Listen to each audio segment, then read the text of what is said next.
Hello hello friends, कैसे हैं आप लोग। My name is Deepak. I have founder in techbabu.in। My channel name is digital new trend. स्वागत है आपका। आज हम बहुत ही इंपॉर्टेंट टॉपिक के बारे में डिस्कस करने जा रहे हैं, जैसा कि टॉप एसईओ ट्रेंड 2020 के बारे में हम बात करते हैं। तो बता दूं मैं आपको कि दोस्तों, लेटेस्ट एसईओ ट्रेंड में बता दूं मैं आपको कि लेटेस्ट एसईओ ट्रेंड का मतलब है जो सभी एसईओ के लिए करंट टाइम में बहुत ज़रूरी ऑप्टिमाइजेशन टेक्निक और रैंकिंग के लिए उत्तरदायी होती है। उससे हम कहते हैं एसईओ लेटेस्ट ट्रेंड के नाम से जाना जाता है। अब दोस्तों, आज इस टॉपिक के बारे में बहुत सारे मैंने टॉप 10 एसईओ ट्रेंड बनाया है, मैंने पॉइंट बनाया है, उस बारे में मैं डिस्कस करने जा रहा हूँ। तो प्लीज़ दोस्तों, जब आप इस चैनल पे नए हैं तो सब्सक्राइब करना ना भूलें। यदि आप चैनल में पुराने हैं तो प्लीज़ इसमें कमेंट करिए, मुझे बताएं कि और मैं क्या आपके लिए और अच्छी कौन कौन से टॉपिक के बारे में आपके बारे में डिस्कस करूं और आपको अच्छा लगे। थैंक यू दोस्तों। तो आगे चलते हैं, बता जानते हैं कि एसईओ ट्रेंड टॉप 10 2020 में कौन कौन से हैं। ठीक है, ओके फ्रेंड। अब बात करते हैं उन सारी चीज़ों के बारे में बात करते हैं, एसईओ स्ट्रेटजी, एसईओ प्लान में क्या हमें चेंजेस करने चाहिए। हमारी रैंकिंग में हमें कोई गिरावट ना आए तो समय कहीं टाइम टाइम पे हमें कौन सी स्ट्रेटजी और कौन कौन सा हमें टेक्निक यूज़ करना चाहिए। तो वो सारी चीज़ें हम जानते हैं। हम कैसे करेंगे इसके बारे में बताता हूँ मैं आपको। तो जैसे कि आप जानते होंगे कि एसईओ में बहुत सारे चेंजेस होते हैं, बेसिकली उस सर्च इंजन द्वारा किए जाते हैं, जिसके लिए आप अपने कंटेंट या वेबसाइट को एसईओ ऑप्टिमाइज कर रहे हो। हर सर्च इंजन की एसईओ ऑप्टिमाइजेशन एल्गोरिथम अलग अलग होता है। यहाँ पर गूगल सर्च इंजन की बात कर रहे हैं, इसलिए हो सकता है कि चेंजेस दूसरे सर्च इंजन में अलग वर्क ना करे, कुछ अलग वहाँ पे हो। तो गूगल का एल्गोरिथम अलग है। यहाँ पे हमेशा आप देखे होंगे कि बीच बीच में अपडेट आते रहते हैं, एल्गोरिथम अपडेट जिसे हम कहते हैं। सर्च इंजन अपने किसी भी एल्गोरिथम में इसलिए अपडेट करते हैं ताकि यूजर ज़्यादा से ज़्यादा यूजर फ्रेंडली और उनको रिफाइन और एग्जैक्ट डाटा उनको मिल पाए। यूजर की सहायता के लिए सर्च इंजन अपने ही एल्गोरिथम में अपडेट करते रहते हैं। अब बात करते हैं दोस्तों, हमारा जो मेन टॉपिक है आज, जैसे बात हो रही है वेबसाइट स्पीड की बात हो रही है। तो वेबसाइट स्पीड, पहला तो हमारा मोस्ट पॉइंट है website speed. Website speed most important later SEO trend के लिए, क्योंकि वेबसाइट स्पीड इसलिए भी ज़रूरी है कि यदि आप इंटरनेट में होम या ब्राउज़र में फुली लोडेड, जितना ज़्यादा टाइम लेगा उतना ही हमारी वेबसाइट यूज़र हमारी वेबसाइट में इंटरेस्ट नहीं लेगा। तो बता दूं, पहली बात तो वेबसाइट स्पीड है क्या। किसी भी वेबसाइट में या वेब पेज को इंटरनेट के होम या ब्राउज़र में फुली लोड होने में जितना टाइम लगता है, हम उसे वेबसाइट स्पीड कहते हैं। लेकिन वेबसाइट स्पीड आइडियल टाइम जो होता है वो 2.5 सेकेंड या 3 सेकेंड के अंदर होना चाहिए। अब वेबसाइट स्पीड चेक करने के लिए कैसे हम करें, तो बता दूं उसके लिए बहुत सारे टूल्स भी होते हैं। यदि आप अपने वेबसाइट स्पीड के तरह चेक कर सकते हैं, इंटरनेट में बहुत सारे ऐसे टूल अवेलेबल हैं जिनकी मदद से आप अपनी वेबसाइट स्पीड चेक कर सकते हैं, जैसे जीटी मैट्रिक्स है। इसके बारे में अलग से वीडियो बना दूंगा कि वेबसाइट स्पीड कैसे चेक करते हैं। बस मैं आपको भी ओवरव्यू दे रहा हूँ कि हम बहुत सारे टूल्स के माध्यम से भी हम चेक कर सकते हैं, जैसे जीटी मैट्रिक्स हो गया, पेज स्पीड इंसाइट हो गया, लाइट हाउस हो गया। ऐसे बहुत सारे टूल्स होते हैं। तो दोस्तों, आप इन टूल्स के माध्यम से वेबसाइट की स्पीड चेक कर सकते हैं। अब हमारा जो सेकंड टॉपिक है वो है फीचर स्निपेट, जो मैं आपको दिखा रहा हूँ। आप मेरी स्क्रीन पे आप देख रहे होंगे फीचर स्निपेट के बारे में। तो मैं आपको बता दूं, ये आपको दिखा रहा हूँ मैं, 1 मिनट। जैसे मैंने कोई सर्च किया, सोशल बुक मार्केटिंग साइट मैंने डाली। अब आप ये देखिए, नीचे लिखा है अबाउट फीचर स्निपेट। अब इसके मैं आपको डिटेल बताने जा रहा हूँ। जो हमारा पहला लेटेस्ट एसईओ ट्रेंड में हिंदी हिंदी द्वारा हिंदी में जो आपको बता रहा हूँ, उसमें आप देखिए फीचर स्निपेट के नाम से जानते हैं। फीचर स्निपेट क्या होता है ये मैं आपको नीचे बता रहा हूँ, इमेज के द्वारा बता रहा हूँ मैं आपको। ये इमेज है, आप देख ही रहे होंगे इमेज में फीचर स्निपेट के बारे में। तो मैं डिटेल बता देता हूँ आपको कि होता क्या है। आप अक्सर ऐसे इमेज एससीआरपी में देखते हैं। एससीआरपी मतलब जानते हो, सर्च इंजन रिजल्ट पेजेस। आप अब जो आप सर्च करते हैं, शायद आप फर्स्ट रैंक में हो, शायद वो चीज़ें फर्स्ट रैंक में आए। जी नहीं, ऐसा कुछ भी नहीं है। मैं भले ही एससीआरपी के टॉप में फर्स्ट पोजीशन पर दिखाई देती है, मगर असल में उसे जीरो पोजीशन कहा जाता है। जैसे ये चीज़ें जो दिख रही हैं, ये कोई फर्स्ट पोजीशन पे नहीं है, ये जीरो पोजीशन कहा जाता है। अब आपके मन में एक सवाल उठ रहा होगा कि जीरो पोजीशन क्या है, ये तो टॉप में शो हो रहा है। तो इसका जवाब मैं दे देता हूँ कि गूगल में ये फीचर्स है जिसके तहत कुछ ऐसे ब्लॉग या वीडियो को चूज़ करता है जो फीचर स्निपेट के में क्राइटेरिया में फिट बैठता है। अब टाइप ऑफ फीचर स्निपेट की बात करूं मैं तो स्निपेट इन टेस्ट फॉर्म। अब टेस्ट फॉर्म क्या होता है, ये 3 टाइप के होते हैं। एक आपका स्निपेट इन टेस्ट फॉर्म होता है, दूसरा वीडियो स्निपेट होता है, तीसरा होता है टेबल स्निपेट। तो बता दो मैं स्निपेट इन टेस्ट फॉर्म ज़्यादा तौर पे आप लोग देखेंगे स्निपेट टेस्ट के फॉर्म में ही देखने को मिलता है, जब लोग जानने लगे हैं कि स्निपेट क्या होता है और कैसे कंटेंट को ऑप्टिमाइज़ करें, ये फीचर स्निपेट में आ सकता है। अब बात होती है वीडियो स्निपेट की बात, तो दूसरे वीडियो स्निपेट वो होता है जैसे हम कुछ सर्च किया, सपोज आपने कुछ सर्च किया तो आपने लिखा कि how to paint a room. आप कुछ आप सर्च करते हो कि टॉप पे वीडियो आता है, वो जो नहीं कोई पोजीशन हो लेकिन वो वीडियो स्निपेट दिखा रहा है, तो हम कम ही देखने को मिलता है। यदि आप कोई ऐसे स्पेसिफिक टॉपिक सर्च कर रहे होंगे, आपको क्वालिटी ब्लॉग नहीं मिल पाते, तो कई बार आपको कुछ वीडियो ऐसे शो मिल जाते हैं जो आपको मतलब हेल्पफुल होते हैं, तो वो वीडियो स्निपेट में आते हैं। वो कोई पोजीशन नहीं होती ना कोई वेबसाइट होता है, वो जस्ट एक गूगल आपको सजेस्ट करता है जो उनकी क्राइटेरिया के हिसाब से फिट बैठता है। अब बात करते हैं हम टेबल स्निपेट के बारे में। तो टेबल स्निपेट यहाँ पर आपको टेबल या लिस्ट टारगेट कॉपी टेबल मिल सकती है, मगर इसके चांस बहुत कम होते हैं कि फीचर स्निपेट कैसे बना सकते हैं। इसका जवाब है कि आप खुद फीचर स्निपेट नहीं बना सकते। ये काम गूगल का है, गूगल की क्राइटेरिया के साथ गूगल खुद डिसाइड करता है, वो क्राइटेरिया के हिसाब से कोई चीज़ फिट बैठती है तो ही वो उसे शो कराता है। तो ये आपके हाथ में नहीं है कि आप इसे सेट नहीं कर सकते हो। अब हमारा अगला टॉपिक है फ्रेंड्स, बात करने जा रहा हूँ मैं वॉइस सर्च ऑप्टिमाइजेशन की। बात हो रही है कि वॉइस सर्च ऑप्टिमाइजेशन क्या होता है। आप बहुत सारे लोग वॉइस सर्च का यूज़ किया होगा। हम अपने इस पोस्ट में बात करेंगे कि वॉइस सर्च ऑप्टिमाइजेशन कैसे एसईओ के लिए इफेक्टिव हो सकता है। पुराने समय में जब टेक्नोलॉजी इतनी अच्छी नहीं थी, कोई भी चीज़ आप सर्च करते हो या कंप्यूटर के लिए कीबोर्ड से टाइप करते तो उसमें रिजल्ट मिलता था, तब जाकर उनको रिजल्ट मिलता था। बट यहाँ पर क्या है, लेकिन इस समय मोबाइल फ़ोन इतना स्मार्ट हो गया है कि आप कुछ भी अपने मोबाइल मतलब हर इंसान मोबाइल फ़ोन से जुड़ चुका है। एवरेज हर इंसान के पास मोबाइल है, 3 से 5 बार अपने मोबाइल में स्मार्ट डिवाइस से वॉइस सर्च करता है। जैसे आप गूगल पे देखिए तो असिस्टेंट पे आप जाके सर्च करते हो तो ऑटोमेटिक आपको रिजल्ट मिल जाता है। तो मैं ये नहीं चाहता कि वॉइस सर्च केवल मोबाइल से होते हैं। आज भी ऐसे बहुत सारे स्मार्ट डिवाइस हैं जिसकी मदद से वॉइस सर्च होता है, जैसे Amazon, Echo, smart TV, microphones. How voice search important for SEO ranking, तो वो कैसे, वो बता देता हूँ मैं आपको। आज के दौर में आपने देखा होगा कि वॉइस सर्च से कितना ज़्यादा सर्च हो रहा है। अगर आप content voice search engine optimise नहीं है तो आपका ब्लॉग वॉइस सर्च में नहीं आएगा। अब बहुत सारे लोग ट्रैफिक हो सकते हैं, आप देखेंगे मोस्टली आज की डेट में पॉडकास्टिंग भी चल रही है, पॉडकास्टिंग टेक्निक भी बहुत सारे लोग यूज़ कर रहे हैं। तो इसका रीज़न यही है कि गूगल वॉइस को ज़्यादा वैल्यूएबल देता है।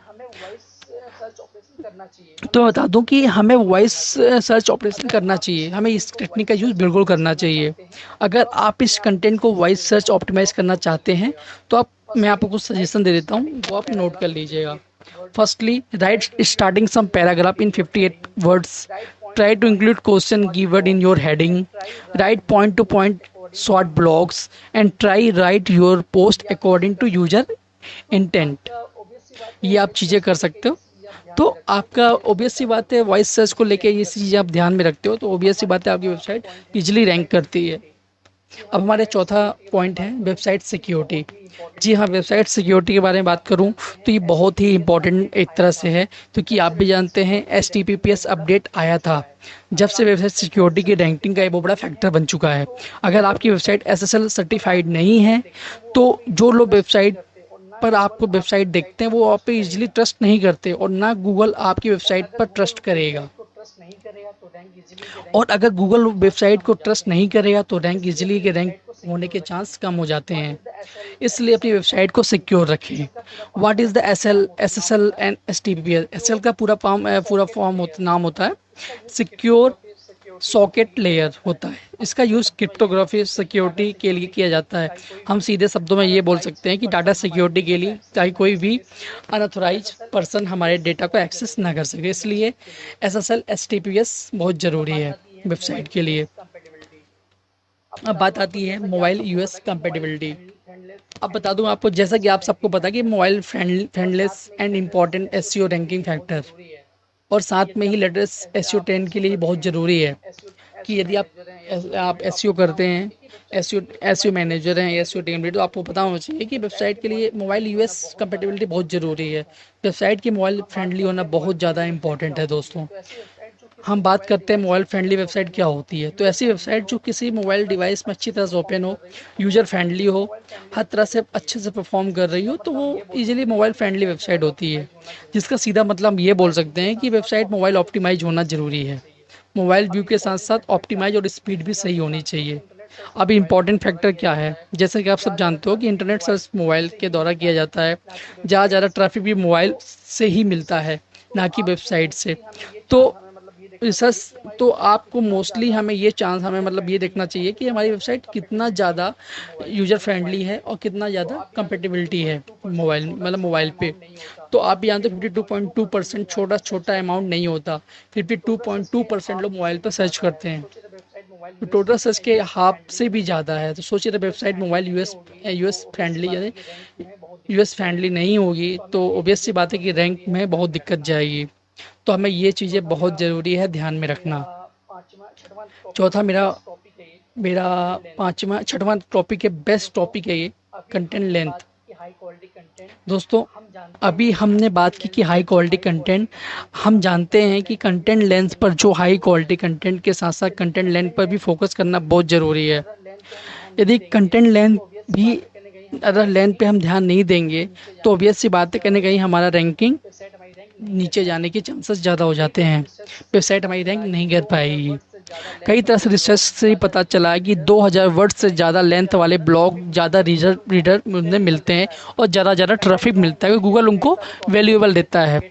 कंटेंट लॉन्ग होने के भी कई सारे प्रॉफिट होते हैं, जैसे कि get more share, higher ranking, more audience, increase dwell time, decrease bounce rate. यदि आपको कंटेंट कितना भी लॉन्ग लिखना हो, इसके लिए आप ये कर सकते हैं कि अपने जो कीवर्ड है, मेनली रिलेवेंसी कीवर्ड होना चाहिए, focus on keyword, because search engine में आप जो भी आप जैसे आप फोकस करते हो, आपकी रिलेवेंसी है, तो सर्च इंजन इजली आपको क्रॉल कराता है और आपको वहाँ पे कंप्यूटर के हिसाब से वो आपको रैंकिंग देता है।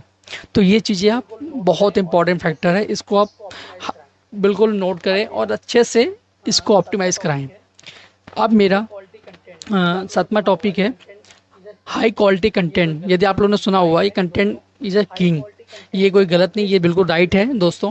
High quality content is always matter, इसलिए अगर आपको हायर रैंकिंग चाहिए तो आपको क्वालिटी कंटेंट लिखना पड़ेगा।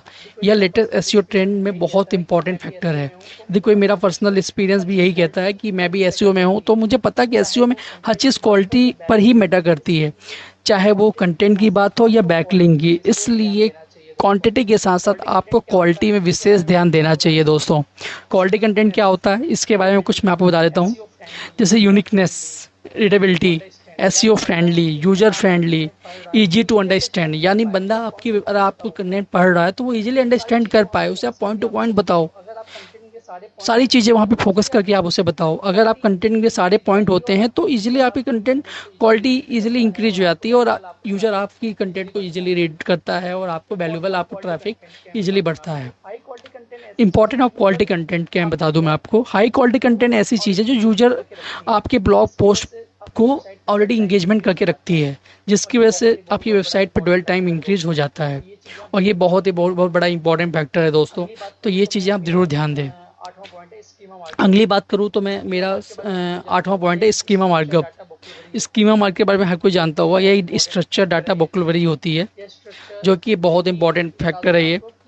यह स्ट्रक्चर जो कि बता दूं मैं आपको कि स्कीमा वोकैबुलरी सर्च इंजन को समझने में मदद करता है, जिसकी मदद से मतलब इंटरनेट में जो भी एंटिटी या डेटा होता है उसका मतलब क्या है, यूज़र एक्सपीरियंस के लिए बहुत यूज़फुल होता है। तो स्कीमा मार्कअप बनाने के लिए मैं बता दूंगा, मैं आपके लिए एक अलग से ही सब वीडियो बनाऊंगा मैं दोस्तों, जिसमें आपको बताऊंगा कि schema.org में जाके मैं आपको पूरा क्रिएट करके बताऊंगा कि ऐसे स्कीमा हम क्रिएट करते हैं। ठीक है दोस्तों, तो अब आगे हमारी बात होती है स्कीमा मार्कअप क्रिएशन कैसे होता है। तो बता दूं, जैसा कि आपको पता है गूगल में डेली कितना न्यू डेटा क्रिएट होता है। स्कीमा उस डेटा के टाइप या इंटेंट को समझने के लिए सर्च इंजन के लिए मदद करता है। अब टाइप ऑफ स्कीमा मार्कअप, जैसे कि आप स्कीमा जो है डिफरेंट डिफरेंट टाइप के स्कीमा मार्कअप होते हैं, जैसे article, events, product, pupil, organisation, local business, review, recipe, medical conditions, ये सारी चीज़ें। तो आप अपनी वेबसाइट पर इन स्कीमा मार्कअप को ऐड करने के बाद सर्च इंजन को यह समझने में मदद करते हैं कि आपकी वेबसाइट किस टाइप की वेबसाइट है, आप वेबसाइट का क्या इंटेंट है, मतलब क्या आपका मतलब मेनली फोकस है। स्कीमा मार्कअप की मदद से सर्च इंजन रिच स्निपेट की इंफॉर्मेशन दिखाने में सक्षम होता है। तो ये बहुत ही ज़रूरी फैक्टर है दोस्तों। अब बात आती है हमारी एक और अच्छा, मैं बता दूं आपको, एक टॉपिक है वीडियो एंड मीडिया, जो बहुत ही लेटेस्ट है। Video and media, video and media में बता दूं मैं आपको, हाँ, वीडियो एंड मीडिया जो है आज के समय आप देखते होंगे, आज के समय मोस्टली लोग देखते हैं कि वीडियो के माध्यम से वो शेयर करते हैं, वीडियो बनाते हैं, लेटर से माध्यम से वो शेयर करते हैं, वीडियो बनाते हैं, लेटर से कंटेंट के साथ वीडियो बनाते हैं। कोई उसमें बहुत सारे मतलब कंटेंट इतना अच्छा होता है कि लोग इजीली वहाँ पे व्यू बढ़ जाता है। तो आज के समय में लोगों के पास टाइम इतनी कमी है कि लोग ऑडियो देखना और वीडियो सुनना ज़्यादा पसंद करते हैं। इसलिए वीडियो या मीडिया लेटेस्ट एसईओ ट्रेंड की बहुत इंपॉर्टेंट फैक्टर है दोस्तों।